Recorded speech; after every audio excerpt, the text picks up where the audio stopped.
Hey guys, MC Mora here. So this is a video that I didn't know if I should make or not because the topic is very personal, but I figured I really wanted to talk about it and share the story with you guys. Why I'm really happy, but at the same time, I was deeply saddened because recently some events took place and I really wanted to talk about it. So I am a 35-year-old dude, right? And I was born on 91, and I've been playing video games for as long as I could remember, right? And I dabbled in fighting games as a child. Like I had a Super Nintendo and I had like Street Fighter 2 on it, and I had a friend, a neighbor who had a Sega Genesis, so I would go over to his place to play Mortal Kombat. He would come over to mine to play Street Fighter 2. That was like the extent of it. We obviously all big Dulcim because he could hit them full screen, but I never really cared about like fighting games as like trying to get good as a kid because I don't think any kid does. It wasn't until I was a teen and this game came along. It's a game called Soul Calibur 4. And Soul Calibur 4 in 2008 is what got me into fighting games. I got this game, I was playing it very casually, and Teen Mura did not stand a chance against Ivy in Soul Calibur 4. And I started playing Ivy because she was absurdly attractive. And as I was playing the game, I was like, all right, I actually want to learn. I want to see what it is. Back then, Xbox Live and the start of online gaming was happening, and it was kind of fun. Like even playing with people, trying to win with this character, and I tried to learn a little bit, and I was having a lot of fun with the game. And it was really Soul Calibur 4 that got me into the idea of even trying to learn a fighting game, right? So I will forever have a place for Soul Calibur because it is truly one of my favorite games of all time. So I played Soul Calibur 4 and I had a ton of fun with it. And then happened this finals. This is a legendary set between Jay Wong and Daigo. I think this is Evo 2009. And this is a Street Fighter 4. I think this was like the first year for Street Fighter 4 when the game was just starting, and it was when Justin switched to Balrog and Boxer wasn't really like a popular character in Japan. And oh my god, is Daigo actually wanna lose? Is he gonna lose? It was a crazy set. I didn't even know Street Fighter 4 was out. I wasn't following like video games. Obviously back then like social media and internet, everything was more limited, right? But this video popped up on YouTube because I feel like it was on IGN. I want to say it was on IGN, right? And I watched it and I was like, this video is sick. Like Street Fighter 4 is such an amazing game, and I was hooked. That looked so much fun, and I loved the energy and what everyone was doing. And I remember back then my 360 got the Red Ring of Death. If you've actually been around back then, like Red Ring of Death was very common because it was like one of the early 360 models. So 360 got Red Ring of Death, and I was console-less at that point. And I was still like in high school. I was like 15, 16. So I remember Metal Gear Solid 4 either just came out or was about to come out, and I told my father, like, Dad, my phone is damaged. I need to get a new phone, right? I need to get a new cell phone. And he was like, all right, I mean, let's go to the store and get you one. And, and I said, no, just give me some money and I will go buy it, right? He trusted me. Right? He trusted me. He gave me some money and go buy a new phone. And I took the money from him and actually went ahead and bought a PlayStation 3. And that was hilarious because for 3 months back then, I would only get the PS3 out whenever Dad was at work. But when he came back home, I would like hide it under the bed. It was like for 3 months straight, I did that. And he was like, my name is Amr, right? Amr, did you get the new phone? And I was like, I will get it. And I stalled for like 3 until one day I was like, I just got a PlayStation. And it was like the fat PlayStation model. And he looked at it and was like, when are you ever gonna grow up? Are you gonna keep playing video games forever? Well, looks like up to this point, I still am playing video games. So yeah, that was a true story. And back then, I remember I got the PlayStation 3, I got the Infamous bundle, and on that day, I got Infamous bundle, Infamous 1. I got with it Street Fighter 4 and Metal Gear Solid 4. And that was a magical time in video games in general. But yeah, I got PlayStation 3 and I got Street Fighter 4 and I was hooked. Like, I loved playing this game so much. And back then, this was vanilla Street Fighter 4 and they had like a mode called Championship Edition that was really fun. I even remember learning, like, I saw all of these pros doing like uppercut FADC and I couldn't for my life figure out how to do it. And then I saw someone online playing with Balrog and he did headbutt into Ultra and that was really cool. And then I messaged him like, how did he do it? And he messaged me how to. And then I played Balrog and he was like my legit first fighting game main because I didn't know how to do uppercut FADC. And it took me like 3 months till I was able to do uppercut FADC and I would play the game religiously. I love Street Fighter 4 so much, right? And the years went on and I played Street Fighter Cross Tekken. I started playing every fighting game. I tried Tekken, I tried all of the Soul Calibers, all of the NRS games, anime games, Guilty Gear. I played everything. But Street Fighter was always very special. It is a game that I really enjoyed. For me, Street Fighter, Soul Calibur will always be my favorite fighting games, right? Now, why am I saying all of this? Because during the late 20 teens is when I think I was really good. Like 2019, 2018, maybe 2020, this is when I was really good. And this was when I started paying a lot more attention to CBT and it was really interesting to watch, but I had zero ability to express it because for some people like us, I live in Egypt and it's a country where there is no ability to travel. It's very limited, it's very expensive, visas are very hard to come by. You see all of these pros and how they play and the tournaments and the intensity and it's so much fun, but you could never compete. Right? And I figured, all right, I'm just gonna play these games for the love of the games. And I did, and to this day is all that this was about. And even when I made the channel, when I made the content, everything, because I just wanted to help. This stuff doesn't bring in any money. For people who really think this is about the cash and the dollars, the most I ever made out of like a YouTube income was like $500 a month. This is nothing. This is just like a passion project that I really cared about because I really love these fighting games. I really wished that someday I would be able to compete and I would be able to play and be on the tournament stage and all of that. I obviously plays with my locals and everything, but we never really had a chance, right? We never really had a chance.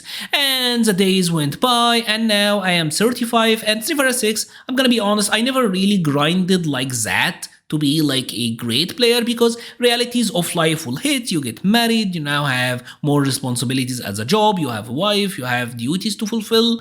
So I was right. I was content with playing and just hanging around with friends and all of that, right?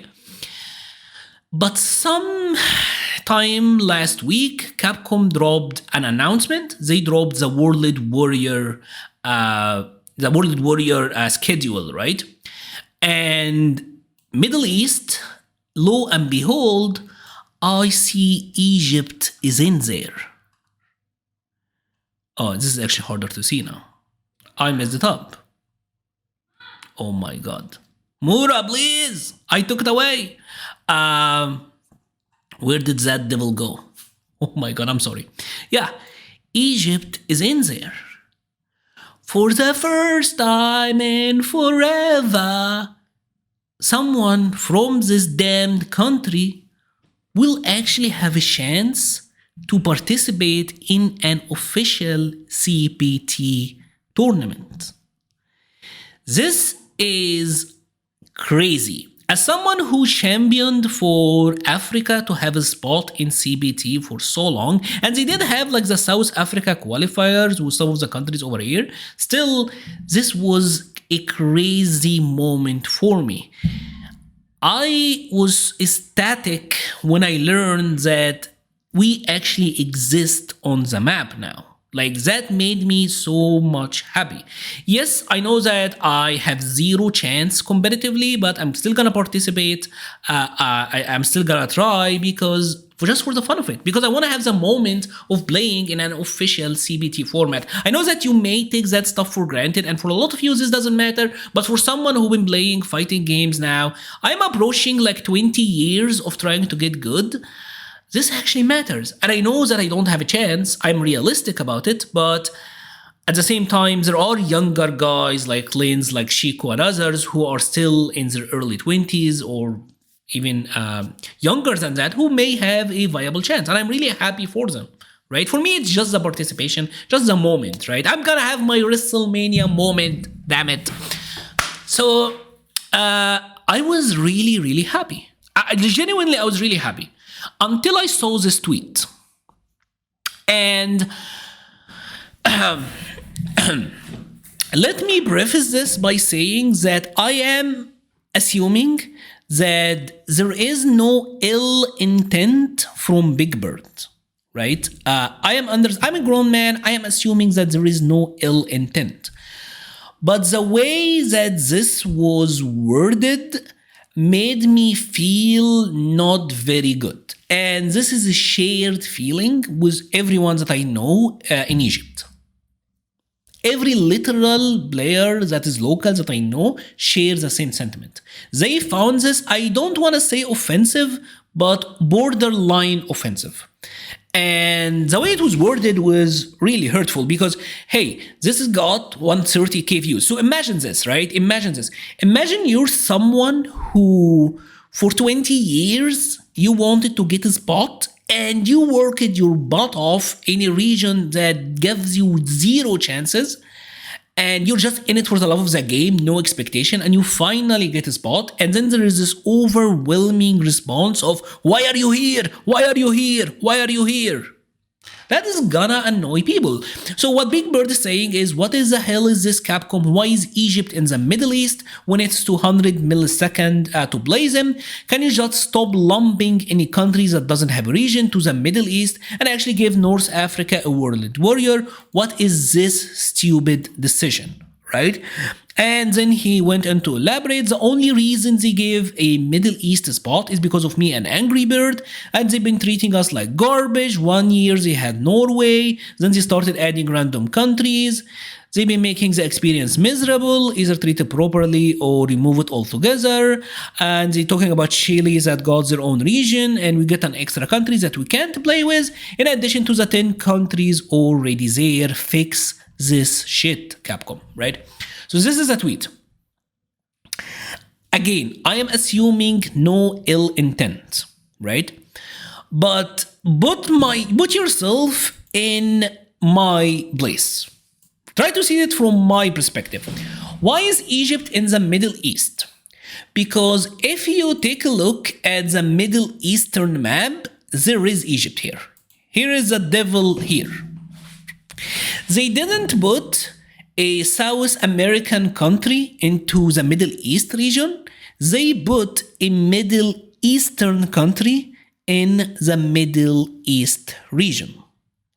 They didn't insert us into Europe East. They didn't insert us into UK Ireland.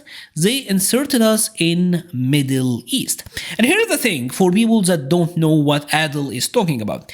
Yes, because of how the optic fiber cables is connected in the region. This is how it is, by the way. Right? So as you can see, the connection, it goes around the Gulf country. And by the way, I lived in Riyadh. I lived in Saudi Arabia for, I want to say, about 15 years or so, right? I only moved back to Egypt when I was in college, right? But for the longest time, I actually lived in Saudi Arabia. And if you're in Riyadh and you're playing someone in Emirates, so if I'm here and I'm playing someone in Emirates here, that's 100 millisecond ping. Because as you can see, the networking isn't a straight line. It goes around the Gulf, right? So it's not just like in Egypt. Even if Yemen is playing against Emirates, they don't go straight. They go around the Gulf over there. So this is already a region with a big issue with the network infrastructure, right? Or I will say that networking infrastructure doesn't make it very convenient for online gameplay, especially with netcodes that may not support that sort of connectivity, right? So that is their issue, right? That the fact that because Egypt is here, you're gonna have to go through all of it just to get to Emirates, right? But that happens with Yemen, that will happen with Jordan, that's gonna happen with everything because you're all gonna have to, even with Turkey, like Turkey have to go that to like Turkey here, right? They have to go through Egypt to go through all that to get to go over to them. So it is a problem. Like I get what they're saying, that it is a problem. The connectivity isn't great. But at the same time, I think this is an issue with the infrastructure of the region in general. And after all, the region is called the Middle East. It's not called the Gulf countries. It's not called Saudi Arabia and Emirates. It is called the Middle East. And if it's called the Middle East, then Egypt should be in the Middle East. Right? Wouldn't it be better if they had North Central Africa and Gulf countries as separate region, maybe move Turkey to Europe East, and the same for Iran, maybe like Asia West or whatever? Sure, it would be better. It would be better if you a little bit segmented it into smaller regions. That would be better. But the way that this is wording, why is Egypt in the Middle East? That is a poor choice of words, my friend. Again, I know that there is no ill intent, but that was hurtful for a lot of folks around here who for the longest time had zero hopes of actually being looked at, despite having, I think Lenz is world-class player. I think he's the best guile in the world. He's not the best guile in Africa, he's the best guile in the world. But he's never been given a chance. I think Chico, for someone who's as young as him, is insanely talented. I mean, he is getting some chances now because he moved to Germany because of college, but there is insane talent that will never get to see the day of light. So North Africa is now on the map. Egypt is now on the map. Maybe next year, if they showed that there is good participation from Egypt, I don't think they can take it out. So maybe next year we get to see North Africa. At least we got a foot in the door. I know I have zero competitive chance, but I'm gonna try my best. And I hope that it is gonna be fun. I was super happy about it, got a little bit disappointed because of this sort of response and obviously the overwhelming support for it. But hey, at least now I get to compete in CBT for the first time. If you like this video, please leave a like or comment. It helps the channel so much. I will be leaving a link to the Patreon, Discord, Twitter, and Twitch pages in the description. Thank you so much for watching and stay safe.